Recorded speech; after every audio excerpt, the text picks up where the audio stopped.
ভোলা সদর ও চরফ্যাশনের খালগুলো এখন ময়লার ভাগার। একসময় এসব খাল দিয়ে নৌকা, ছোট লঞ্চ চলত।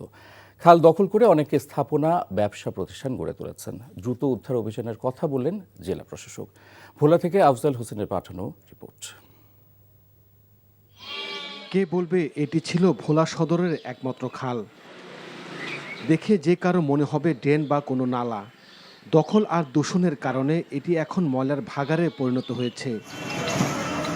একই চিত্র চরফ্যাশনের খালেরও। শাখা নদীর মতো বিশাল এসব খাল দিয়ে চলত বড় নৌকা আর ছোট আকারের লঞ্চ। এখন এটি কেবলই স্মৃতি।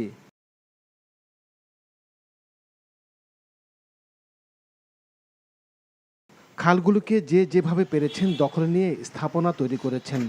পুরো খাল দখলে নিয়ে কেউ আবার ভাসমান রেস্টুরেন্ট করেছেন। সবই হয়েছে চোখের সামনে।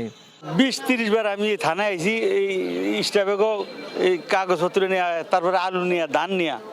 এখন এই আইয়া খালটা স্যার নাই। বাজারে যখন অগ্নিকাণ্ড হয় তখন অগ্নিকাণ্ডের সময় ফায়ার সার্ভিস পানি পায় না, তখন আমাদের সম্মুখে বিপদের আশঙ্কা আছে। এই খালের জন্য দুইবার বাজেট আসছে কাটার জন্য, তারা খেয়ে ফেলাইছে। মানে সামান্য পরিষ্কার করে তারা কি খাল কাটায় অনেক কিছুই করে না। অবৈধ দখলগুলা উচ্ছেদ করে সুন্দরভাবে যে আমরা পানি পাই সর্বক্ষণ, এই জন্য আপনারা আমার সরকারের কাছে এটুকু আমাদের আবেদন। শীঘ্রই খালগুলো দখলমুক্ত করার কথা জানান জেলা প্রশাসক। আমাদের সকল সার্ভেয়ার দিয়ে আমরা মেপেছি এবং আমাদের জায়গায় আমরা চিহ্নিত করেছি। এরপরে আমরা উদ্ধার অভিযানে নামবো।